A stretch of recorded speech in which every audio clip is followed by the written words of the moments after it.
401k advisors want to build a scalable practice, but aren't always sure what to do next. Welcome to Outcomes, the podcast designed to help advisors think, make decisions, and cast a vision to create a business for the future.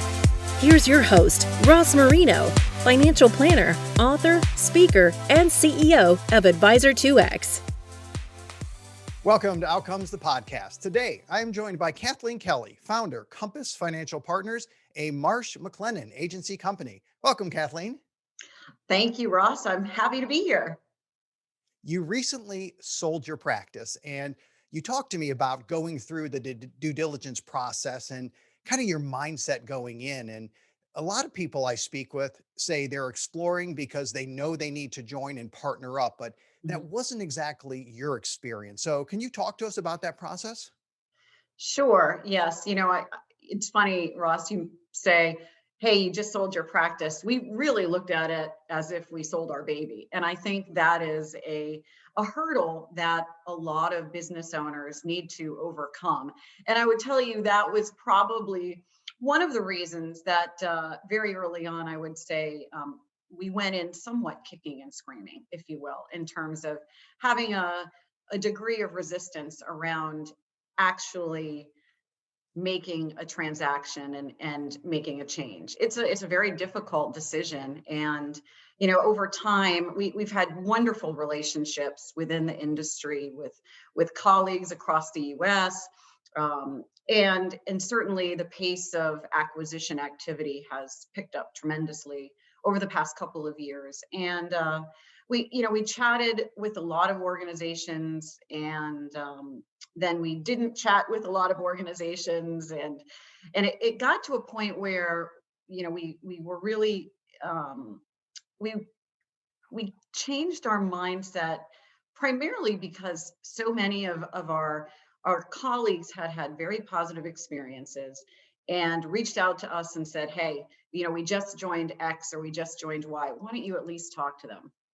And, we did that. And I would say as we started to learn more and our eyes opened and we realized what the upside would be potentially for really our clients and our colleagues, we became more open to the idea. When you start something and you grow it over time, it's hard to get to a point to say, am I ready to let go of exactly what we have today for the risk that and potential opportunity that something better lies ahead? And I think it's a very tough and challenging decision that you have to get to and you have to be comfortable with. And over time, we were really fortunate. Actually, Marsh McLennon is who we went with, and we couldn't be happier. And we had long-term relationships with many of the folks at Marsh for decades, and that contributed significantly to our decision. But it's not an easy one, and it is one where I think a lot of advisors look at the landscape and say, well, should I continue down the path I'm on and go it alone? Or is there more value for my clients, my colleagues, the future, if joining up and teaming up with a larger organization, can provide better outcomes, which is at the end of the day, what we're all collectively about from an industry standpoint. So it sounds like you were in that position of it ain't broke, I don't need to fix it. However, so many different firms, and we know this, so many firms are partnering up. And I think it's a daunting task for advisory firms, especially for the larger ones, because even though some potential partners look similar, they're never the same. It's never going to be apples to apples. There's always nuances, and trying to peel back the layer of the onion and understand what this potential partner looks like and figure out, will the synergies actually be 1 + 1 = 3 or more, or is this aspect irrelevant? It can be challenging. Mhm. But as you went through this process, kicking and screaming, love that, Kathleen, no doubt about it. I get it. And especially when it is your baby and you've built it, you've raised it, you've created it. I understand that. To hand it over when, in fact, some people will say it wasn't a big deal handing it over. For others, it's kind of a struggle. So Take me to a point maybe in that process where all of a sudden you started thinking, this may make sense. We may end up doing this. Was it a gradual, or did the light bulb just click and that was it? You knew you had to partner up. Oh, wow. That's a great question, Ross. I would say that it was somewhat gradual. We came around to the idea. And the reality is there are a lot of fantastic firms. And to your point, although they may look and sound similar, there are significant differences, right? It's funny, it's almost as though when we talk to our clients and we're doing an RFP and we talk about record keeper selection, we look at it as a more art than science decision. It's really about fit. It's about people. It's about philosophy. Yes, the price and the product enter into it, but it's the people and the philosophy that should have the greatest weight. And we looked at this much the same way. So for us, it was really in terms of identifying where we felt comfortable and where we had the greatest alignment culturally, and really as time went on, and because of our long-term relationship with some of the Marsh folks that are here in Greensboro, actually from the beginning of when we started Compass, that were a part of that, we had a significant level of trust and admiration, and we watched them grow over time, and it was very impressive. And that was the formerly Send agency that was here in Greensboro. And we also recognized that over time, as we were going through the evaluation process, one of the things that was really important to us was for us to partner with a very financially sound, very well established, respected organization. Really, I would identify it as a sterling brand. And Marsh McLennan definitely fits that bill. They're, a Fortune 500 company, the largest global professional services firm in the area of risk strategy and people. They're just a very, very solid organization, and we have tremendous respect for that strength and scale, quite frankly. And our clients range across the board. So we've got clients that are, of course, small to mid-sized companies here in the Carolinas to global Fortune 500. And the strength, the scale, the resources, the capital that Marsh was able to bring to the table and for us to have access to on a moving forward basis was just really attractive. And we started to meet a lot of people that we didn't know. We honestly, we didn't know as many of the folks that were aligned with Marsh on the retirement side, as well as we knew others in other organizations. We looked at it very much as what is going to be the best partner for our clients and for our colleagues. And with the relationship with MMA, Marsh McLennon Agency, it was just clearly going to be the right fit. And at the end of the day, it's a leap of faith, right? You're making a pretty significant change. At least for us, it was the largest change that we've ever made professionally. But I think one of the things we realized is that you can't let perfection be the enemy, right? There's going to be a give and take, no matter what the transaction or who the partner is. But you got to trust your gut. And fortunately for us, my partner happens to be my husband. So, over the last almost 20 years, we've made decisions, opening a good bottle of wine and talking it out and trusting our gut. And I'll tell you, we are 5 months in, and it has certainly been the right decision. And I would say we've been more surprised on the upside in terms of things that we really didn't anticipate, as opposed to disappointment. It's wonderful to recognize that you can't let perfection be the enemy. That is the quote I just wrote down, and my wife and I actually joke that we're recovering perfectionists. And I don't know how well we're recovering, but we are working on it, and it's a good thing. And I can say it really kicked into high gear many years ago when I listened to the Gap and the Gain from Dan Sullivan, a strategic Mhm. coach, about Right. how we track progress and not how close we are to perfection, since that doesn't work anyway. So Yes. I think that works out great. But your whole approach to it, I think you may have had an advantage over many advisory firm CEOs that are going into this process. Because if I'm looking to partner up because I know I need to partner up, I now have a bias. And I know I have a bias, and I'm going to be looking for ways that this is going to benefit me. You're going in, quote, kicking and screaming. So, so you don't exactly have the same bias I may have or another advisor may have going in, but it certainly allows you to be much more critical and think through different options and pluses and minuses. So I think that's a way healthier due diligence process. But because you didn't go in with these blinders or this bias, you probably had some experiences along the way where you were surprised. So, is there anything you learned throughout the process, near the beginning, near the end, whichever, that it kind of surprised you and you thought, huh, didn't quite see that coming?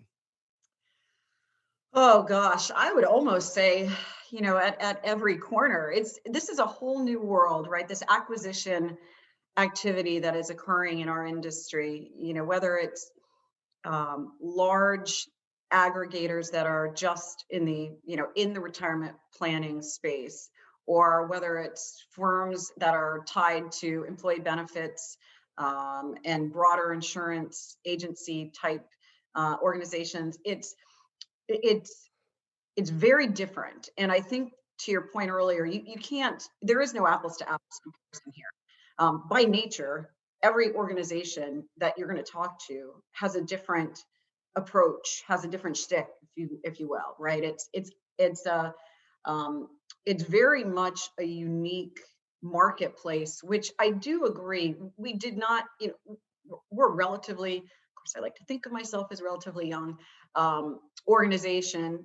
Our team is relatively young. We were not looking for an exit strategy. In fact, that was probably the one thing that contributed to the hesitancy about doing a deal, is that we've had such strong consistent growth that the question was, well, why would we change what we're doing if it's working?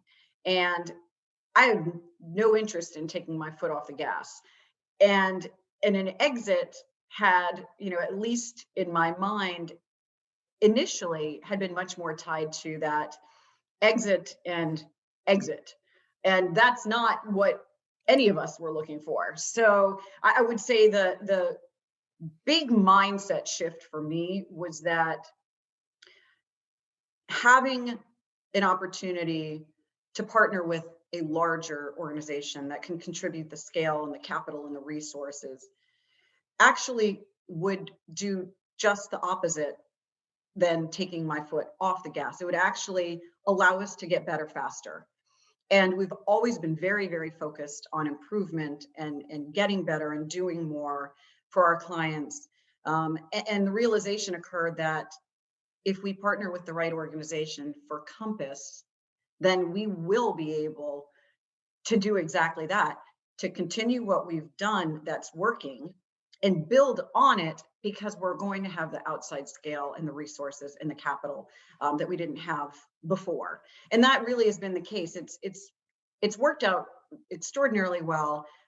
We felt right at home with MMA out of the gate, and it's been a very welcoming organization, not just within the Mid-Atlantic region, which we sit, but also from a retirement strategy team. So I sit on our national leadership strategy team for retirement.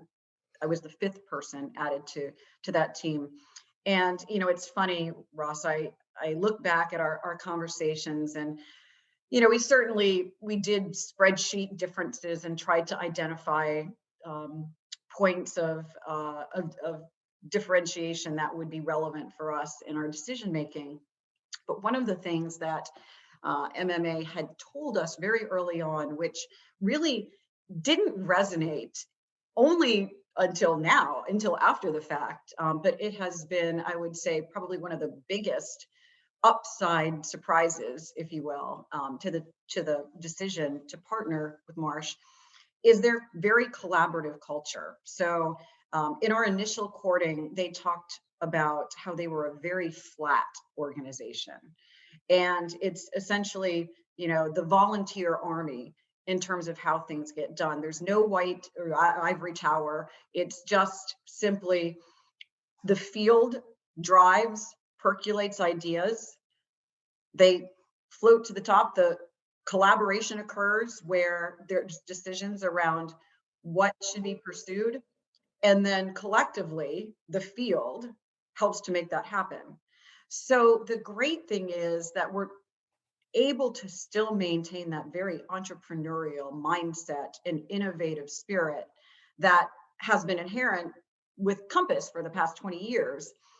The benefit is that we do have individuals on the team that are fantastic, that help to actually execute and make it happen, and funding to help do that as well. But at the end of the day, we are very formal in the processes around percolating ideas and strategy, and looking for how we improve and what are we missing and what can we leverage. Because of course, Mercer is one of the companies under the Marsh umbrella, which has exceptional capabilities and resources that align extraordinarily well with our business. So it's really been, I would say, not that I didn't think that would happen, but it was absolutely a surprise how collaborative the culture is in terms of bringing ideas together and really having them occur at a field, if you will, level. So each office regionally contributes.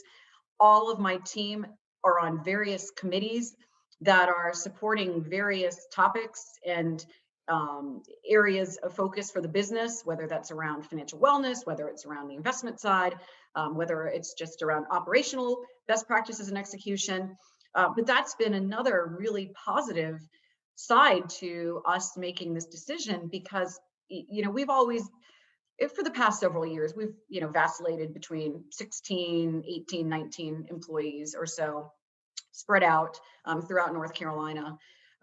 But all of our team is now able to collaborate with others that are in similar roles throughout the country, share best practices, bounce ideas, participate, and provide value at a larger scale, which is tremendously fulfilling from a professional development standpoint. So I think, those areas, just within the 5 months that, have passed since the acquisition, we've already been able to be exposed to a lot of things that perhaps we didn't put as much emphasis on early on in our decision making, but have certainly been positive surprises as we've gone along over the last several months. Let's go back to the beginning of 2020, before we knew the pandemic was going to shut down many industries in much of the country. And you had a plan in place. You were going to expand education and wellness, hired a couple fantastic people. When you described it to me in our previous call, you were excited. You had the people, right? We go back again, who, not how. You had the who's, and you Right. were ready to go. You had your two who's. This is what we're going to do. And then bam, the world freezes. And here you are with two brand new people who left their previous jobs to join and help go out and educate people. And all of a sudden you can't do that one day when you wake up. How did that play out? A few sleepless nights for sure. We at Compass, we've always been very focused on the participant and the participant experience, empowering, engaging employees, serving as the cheerleader for the company, in terms of highlighting the benefits to their employees. And I think especially now, and even leading into the pandemic, the fight for talent, it has been a challenge for a lot of organizations. So we've always tried to invest in the business ahead of the need, and we had just seen a significant uptick, especially in 2019, around the interest from our clients in doing more and more participant education and communication, both in the form of traditional on-site group meetings, but also in one-on-ones, which was wonderful and fantastic. And I think it was certainly a tribute to the team at Compass, because they're so good at what they do. And the more education that we did for clients, the more the clients wanted more of it because they were getting great feedback from their employees. And, oh, Cody was just on site. When's he coming back? And, it became very evident that we could do a lot more. So we were filling one position, and then we were hiring a role, for a more senior director level person. And we identified two candidates, both fantastic. We were super excited. It took us time. We had been looking for a while, and then all of a sudden we found both of them, and I was like, wow, this is great. So we made offers in February, early February, right before really anybody knew what was going on. Right. Both of them were employed elsewhere. So we were hiring them away from secure, stable positions. And both of them had March start dates, and mid-March start dates, I believe, in fact. And it was surreal, is what it was, because I think I met each of them in person once. And then I think that neither of them live in Greensboro. So they had both come up to Greensboro in mid-March, right before we shut the door. So I'd seen them one time. Wow. And then it was remote from that point on. And, at first we were like, obviously the one thing that we know, without a doubt, we're not going to be doing is on-site participant education. And now we have 3 full-time people that do participant education. So now what? And, I think I mentioned to you, it was quite fortuitous. I look back last year and I think, golly, I'm so happy that the timing worked out the way that it did, because had it been, a month later, we may not have made those hires, because we would have looked at it and said, well, there's no need. But the reality for us was we were able to ramp up very quickly. And because we had a really strong leader as our director of financial wellness, Ashley Ritter, she brought a very fresh perspective on a lot of things. And we were able to pivot quickly in order to start providing additional resources. So we'd started creating a lot of original content internally, in which we're still doing monthly. We're doing a monthly newsletter. It's very, very timely based on what's going on. This month was aligned with Mental Health Month. Last month was aligned with Women's History Month. So we've tried to align them, and they're really well done. And they generally have other media tied to them, whether it's a webinar or podcast or something that we are delivering. But we also were able to do a tremendous amount of participant one-on-one meetings. And from a timing standpoint, given market volatility, a global pandemic, concern just in general, giving our clients the opportunity to have their employees engage on a one-on-one private conversation with a financial coach or counselor really was extraordinarily valuable and appreciated by our clients, by the participants. And the team has been busy pretty much constantly since, April, May last year, when we sort of were able to redefine how we would operate. They have been just slammed. I mean, I know and it continues this month. They're back to, all 3 of them are back to back to back. And it's fantastic because the feedback that we're getting from our clients, from the participants, it's just so appreciative. And the data tells us, and the survey says, right, that especially with the backdrop of this global pandemic, employees want to know that their employer cares about them. And what better way to help illustrate that is to provide a resource for employees to talk about what is generally one of their largest and most common stresses, which is financial stress. So,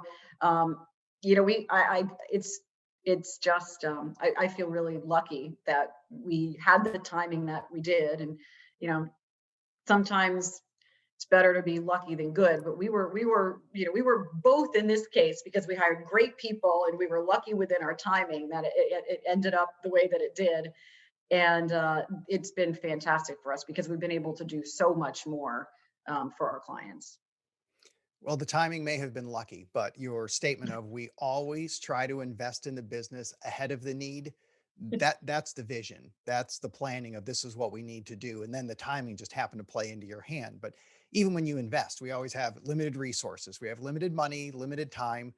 It was a joke around here 10 years ago when we started, which is everybody needs to accept we don't have enough time, we don't have enough money, we don't have enough skill, and we certainly don't have enough experience because we just started this thing from scratch, but we're Yep. doing it anyway.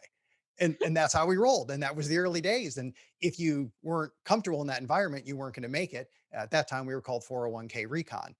But Right. as businesses grow, of course, you still have to make those decisions. But how cool would it be if you had unlimited resources, like, say, a magic wand, Kathleen, that you could wave and you didn't have to worry about what to invest? So if I gave you the magic wand and you were able to wave it, you could change anything you want in the world. What would you do? Well, it's funny. I guess again, as we were talking about earlier, timing really, is everything. And um, we had, we're off to a fantastic 2021 with our partnership with Marsh, and everything is great. But I would tell you that personally, I've had some challenges this year with my mom. I'm an only child. My mom and I are very, very close. She has been instrumental in helping us as we've built a business and raising two children, one 12, one 5 today. Um, but she had breast cancer back in the late 90s, battled it, came out, and for 20 years, it's not been evident. And unfortunately, we found out in March that it's back and it's pretty aggressive. It's called a triple negative breast cancer.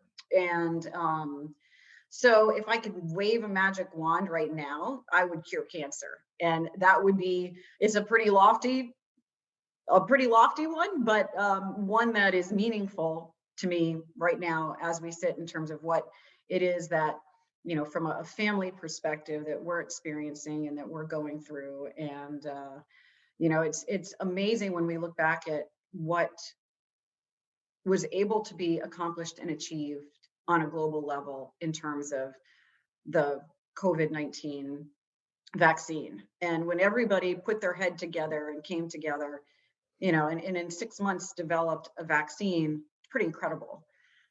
Wouldn't it be nice if we did the same for things like cancer and we all came together and just said, you know what, this is going to be the focus and let's just get this thing solved. So it's an ugly disease, and one that if I could wave that magic wand and find a cure, then that would be it. Kathleen Kelly, thanks so much for being on the show. Thanks so much, Ross. Really enjoyed it. Thank you for listening to Outcomes. Subscribe now to be notified when new episodes become available. The information covered and posted represents the views and opinions of the guest and does not necessarily represent the views or opinions of Advisor 2X. The content has been made available for informational and educational purposes only. The content is not intended to be a substitute for professional investing advice. Always seek the advice of your financial advisor or other qualified financial service providers with any questions you may have regarding your investment planning.